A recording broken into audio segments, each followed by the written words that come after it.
Jika tetap ingin bekerja di perusahaan ini, mulai besok, lepas jilbabmu. Kalau kamu mau tetap kerja di sini, lepas hijabmu. Kalimat itu meluncur dingin dari balik meja HRD. Menampar harga diri seorang gadis yang selama ini bekerja tanpa celah. Ruangan terasa sesak. Tatapan rekan-rekannya menusuk. Sebagian iba, sebagian mencibir. Di tangannya, kontrak kerja yang baru saja ia tanda tangani, kini terasa tak berarti. Ia hanya punya dua pilihan, mempertahankan keyakinannya atau mempertahankan pekerjaannya. Tak ada yang menyangka, keputusan yang ia ambil hari itu justru mengubah takdirnya selamanya. 3 bulan kemudian, ia kembali ke gedung yang sama, bukan sebagai karyawan, melainkan sebagai istri sang pemilik perusahaan. Assalamualaikum warahmatullahi wabarakatuh. Selamat datang di channel ini, tempat kita berbagi kisah-kisah inspiratif yang penuh makna, menguatkan hati, dan meneguhkan iman. Di sini setiap cerita bukan sekedar hiburan, tapi pelajaran hidup yang bisa kita renungkan bersama. Sebelum melanjutkan kisah hari ini, jangan lupa dukung channel ini dengan menekan tombol like, subscribe, dan aktifkan lonceng notifikasi agar kalian tidak ketinggalan cerita menyentuh lainnya. Dukungan kecil dari kalian sangat berarti bagi kami. Di sebuah sudut kota Jakarta yang tak pernah benar-benar tidur, Aisyah memulai babak baru hidupnya. Usianya 24 tahun. Wajahnya teduh dan langkahnya selalu dijaga dalam kesederhanaan. Ia bukan berasal dari keluarga berada. Ayahnya telah lama meninggal dan ibunya tinggal di kampung, menggantungkan harapan pada satu-satunya anak perempuan yang kini berjuang di ibu kota. Pagi itu adalah hari pertamanya bekerja di PT Cahaya Arta Group. Gedung tinggi menjulang dengan dinding kaca berkilau membuatnya sempat menelan ludah gugup. Di antara para karyawan yang tampil modis dengan pakaian mahal dan riasan sempurna, Aisyah berdiri dengan hijab syar'i yang menjuntai rapi menutupi dada. Bajunya sederhana, tasnya pun bukan merek ternama. Namun, ada satu hal yang tak kalah dari siapapun di gedung itu, tekadnya. Sejak awal, Aisyah dikenal sebagai karyawan yang cekatan. Ia datang paling pagi, pulang paling akhir. Setiap tugas ia kerjakan dengan teliti. Bahkan, sering membantu rekan kerja tanpa diminta. Senyumnya tak pernah lepas, meski beberapa kali ia menangkap bisikan-bisikan kecil di belakang punggungnya.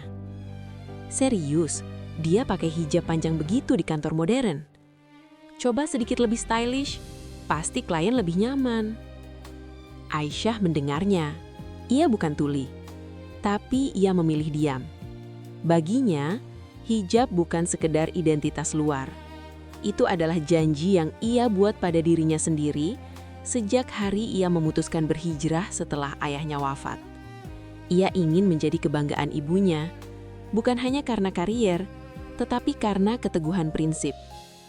Setiap malam, sebelum tidur di kamar kosnya yang sempit, Aisyah selalu mengirim sebagian gajinya ke kampung.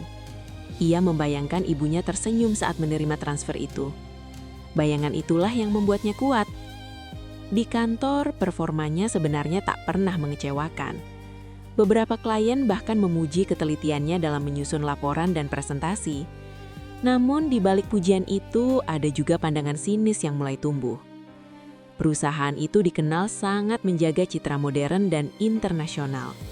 Penampilan dianggap bagian dari strategi bisnis. Dan tanpa Aisyah sadari, hijabnya mulai dipandang sebagai sesuatu yang tidak sejalan dengan wajah perusahaan. Suatu siang, ketika ia sedang menyelesaikan laporan penting, rekannya mendekatinya dengan raut wajah aneh. "Aisyah, kamu dipanggil ke ruang HRD." Jantungnya berdegup lebih cepat. Ia tak tahu bahwa langkah kecilnya menuju ruangan itu akan menjadi awal dari ujian terbesar dalam hidupnya.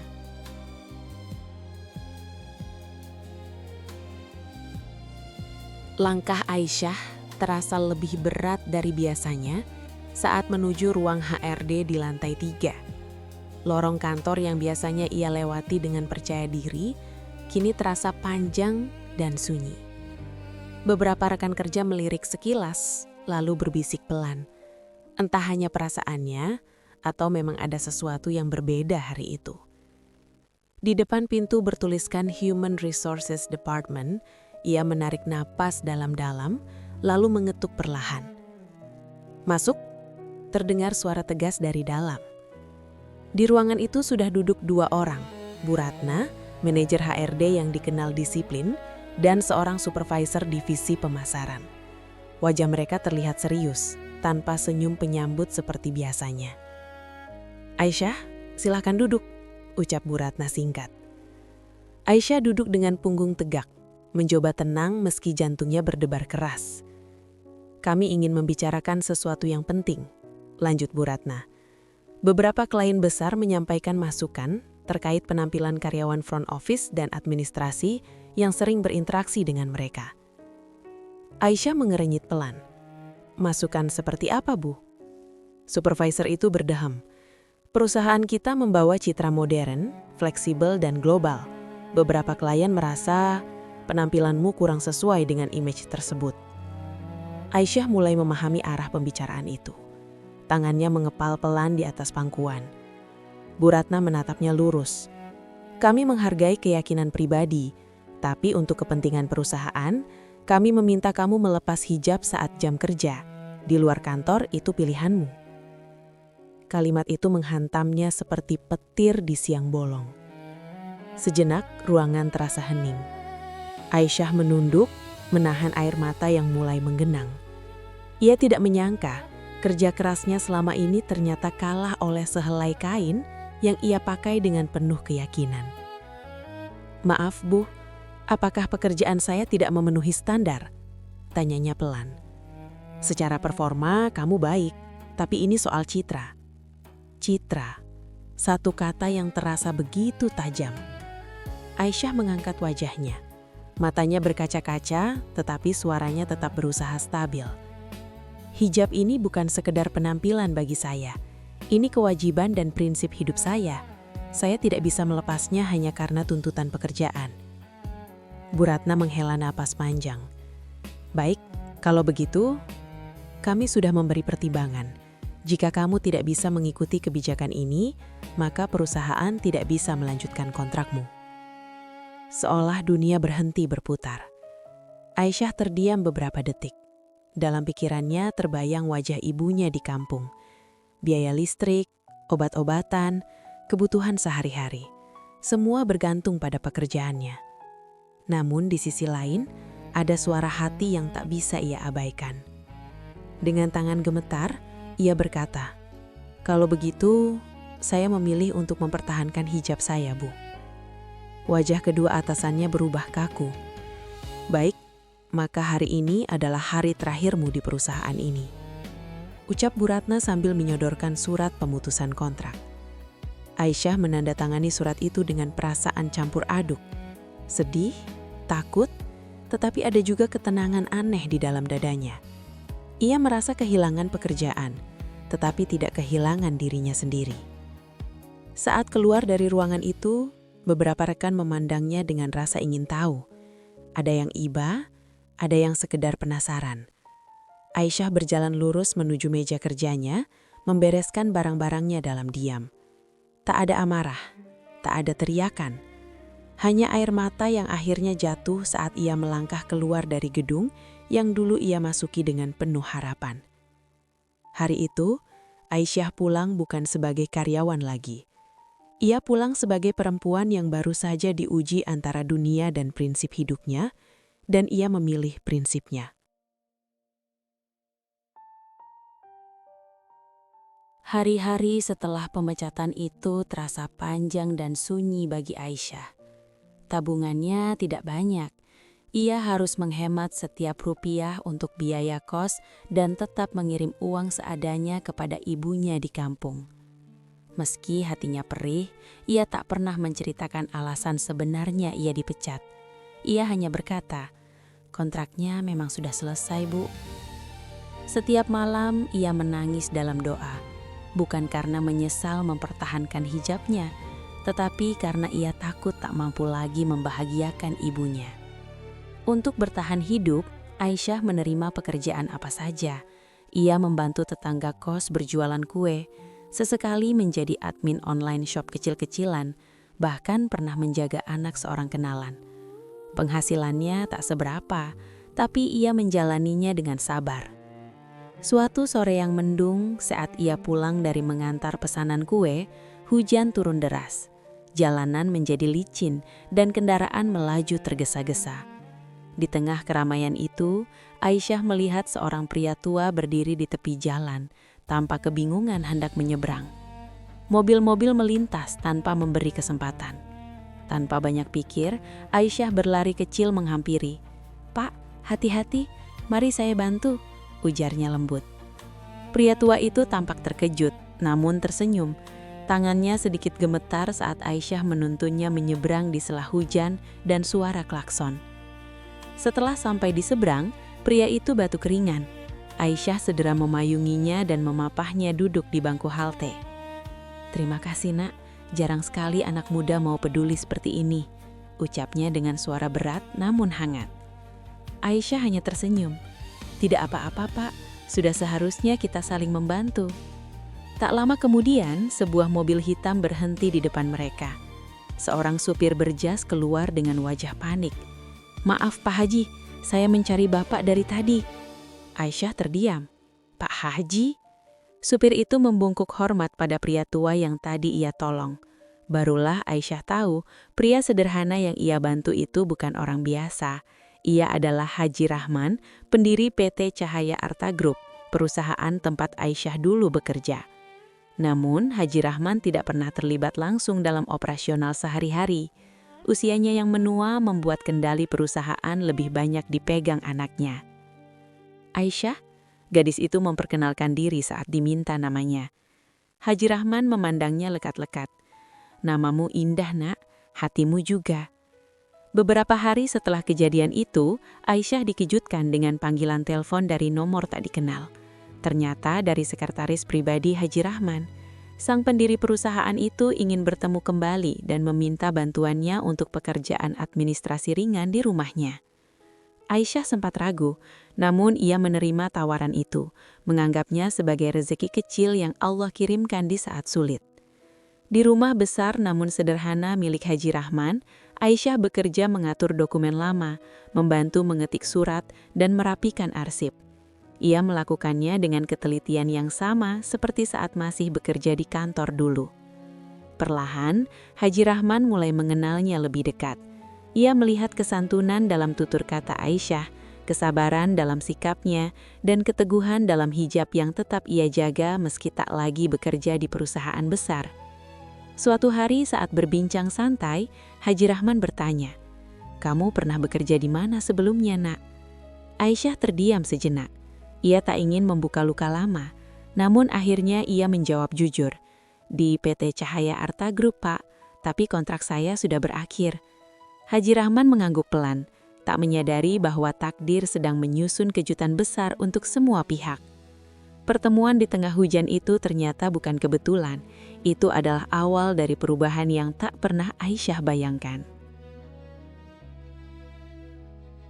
Sejak hari itu, Aisyah semakin sering datang ke rumah Haji Rahman untuk membantu pekerjaan administrasi pribadi beliau. Rumah besar itu terasa hangat dan sederhana, jauh dari kesan mewah yang biasanya melekat pada seorang pemilik perusahaan besar. Haji Rahman memperlakukannya seperti anak sendiri, penuh hormat dan perhatian.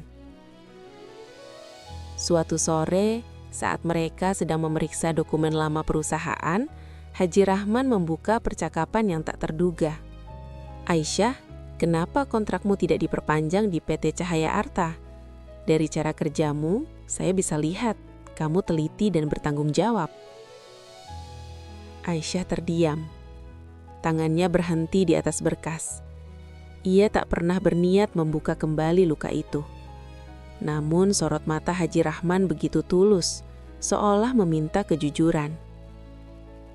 "Maaf Pak, sebenarnya saya diminta melepas hijab saat bekerja. Katanya demi citra perusahaan. Saya tidak sanggup, jadi saya memilih berhenti." Ruangan itu mendadak sunyi. Wajah Haji Rahman yang semula tenang berubah serius. Tangannya mengepal pelan di atas meja kayu jati. Diminta melepas hijab, suaranya terdengar berat, bercampur kecewa. "Perusahaan ini saya bangun dengan nilai dan integritas. Tidak pernah saya ajarkan untuk merendahkan keyakinan seseorang." Aisyah tertunduk. "Saya tidak marah, Pak. Mungkin itu memang bukan tempat saya."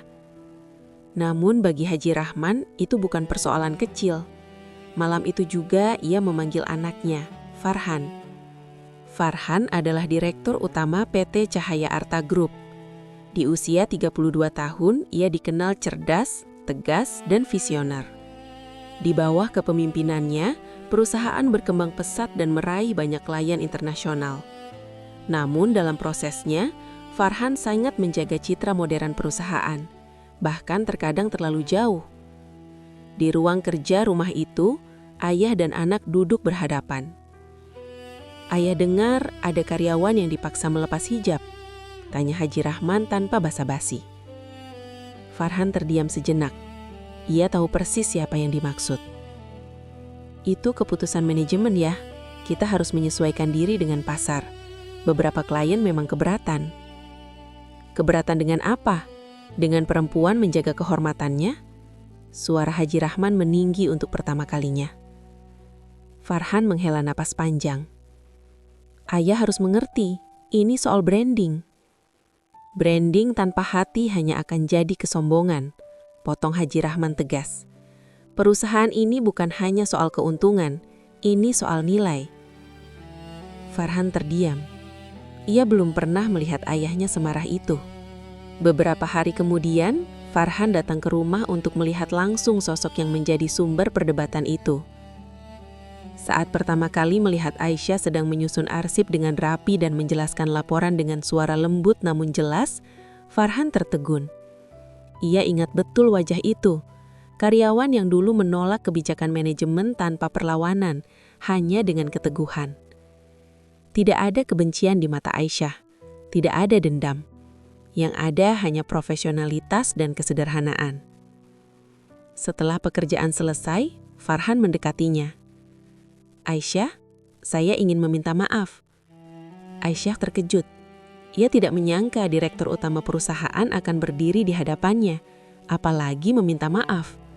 "Saya terlalu fokus pada citra hingga lupa bahwa karakter jauh lebih penting. Saya salah menilai," lanjut Farhan dengan tulus. Aisyah menunduk sopan.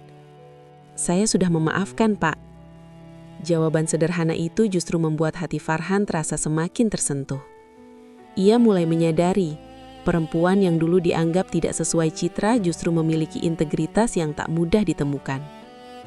Sejak hari itu, cara pandang Farhan berubah. Ia mulai mengevaluasi kebijakan perusahaan dan menyadari bahwa selama ini ia terlalu takut kehilangan klien hingga hampir kehilangan nilai-nilai yang ditanamkan ayahnya. Dan tanpa ia sadari, kekagumannya pada keteguhan Aisyah perlahan tumbuh menjadi rasa yang lebih dalam.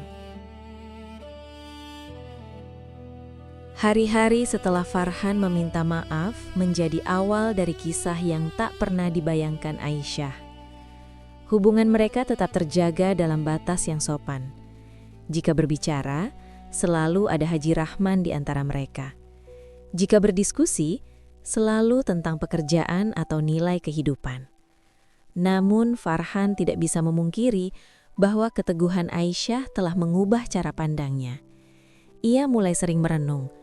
Selama ini ia membangun perusahaan dengan visi besar, mengejar pertumbuhan, reputasi, dan pengakuan internasional. Tapi ia hampir lupa satu hal, jiwa dari perusahaan itu sendiri. Dan jiwa itu adalah nilai. Nilai yang dulu diajarkan ayahnya. Suatu malam, Farhan berdiri lama di ruang kerjanya. Ia membuka kembali laporan kebijakan perusahaan, termasuk aturan-aturan penampilan yang dibuatnya sendiri. Kini semua itu terasa kering dan dingin. Keputusan pun diambil. Keesokan harinya ia mengumumkan revisi kebijakan internal. Tidak ada lagi aturan diskriminatif terhadap penampilan yang sesuai dengan keyakinan pribadi. Kompetensi tetap nomor 1, tetapi martabat karyawan harus dijaga. Setelah urusan perusahaan ia perbaiki, ada satu hal yang masih mengganjal di hatinya, Aisyah. Farhan sadar, perasaannya bukan sekadar kagum. Ia menghormati Aisyah bukan karena kecantikannya, melainkan karena prinsip yang tak goyah meski ditekan keadaan. Dan rasa hormat itulah yang perlahan berubah menjadi cinta. Dengan penuh keseriusan, Farhan meminta izin kepada ayahnya untuk melamar Aisyah secara resmi. Haji Rahman tersenyum haru. Perempuan seperti dia bukan hanya akan menjadi istri yang baik, tapi penjaga nilai dalam keluarga. Lamaran itu berlangsung sederhana di kampung halaman Aisyah. Rumah kecil yang dulu menjadi saksi perjuangannya, kini dipenuhi air mata bahagia. Ibunya tak henti mengusap mata. Teringat hari ketika putrinya pulang dengan kabar kehilangan pekerjaan. Kini Allah menggantinya dengan sesuatu yang jauh lebih indah. 3 bulan setelah hari pemecatan itu, PT Cahaya Arta Group mengadakan acara besar, peresmian program budaya perusahaan yang baru. Semua karyawan diwajibkan hadir. Di aula megah itu, bisik-bisik terdengar ketika Farhan naik ke panggung. Hari ini bukan hanya tentang program baru, tetapi tentang arah baru perusahaan ini. Lalu ia tersenyum. Saya juga ingin memperkenalkan seseorang yang menjadi pengingat bagi saya tentang arti integritas. Pintu aula perlahan terbuka. Langkah lembut terdengar di atas lantai marmer. Aisyah masuk dengan hijabnya yang tetap sederhana. Wajahnya tenang, matanya teduh. Tidak ada perhiasan berlebihan, tidak ada riasan mencolok. Hanya cahaya ketulusan yang terpancar. Ruangan mendadak sunyi. Beberapa karyawan saling pandang tak percaya. Itu Aisyah? Farhan melanjutkan. 3 bulan lalu, perusahaan ini kehilangan seorang karyawan yang mempertahankan prinsipnya. Hari ini, saya bersyukur karena dia adalah istri saya. Hening berubah menjadi gemuruh tepuk tangan. Bu Ratna menunduk dalam. Beberapa rekan yang dulu mencibir kini merasa malu. Mereka tak menyangka gadis yang dulu dianggap tak sesuai citra justru menjadi bagian terhormat dari keluarga pemilik perusahaan. Aisyah berdiri di samping suaminya tanpa kesombongan sedikit pun. Ia tidak datang untuk membalas hinaan, ia datang membawa pelajaran. Bahwa harga diri tidak pernah salah untuk dipertahankan. Bahwa kehilangan pekerjaan bukan akhir segalanya. Bahwa ketika seseorang menjaga prinsipnya karena Allah, maka Allah sendiri yang akan mengangkat derajatnya. Gedung yang dulu ia tinggalkan dengan air mata, kini menyambutnya dengan penghormatan. Dan dalam hati, Aisyah hanya berbisik pelan. Terima kasih ya Allah, Engkau tidak pernah salah mengganti apa yang hilang.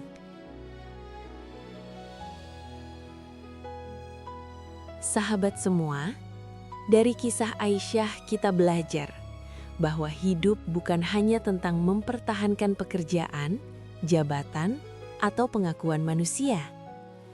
Ada saatnya kita diuji untuk memilih, mengikuti arus dunia, atau tetap berdiri teguh pada prinsip yang kita yakini.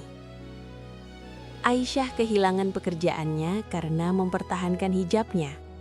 Ia pulang dengan air mata, dengan rasa takut akan masa depan.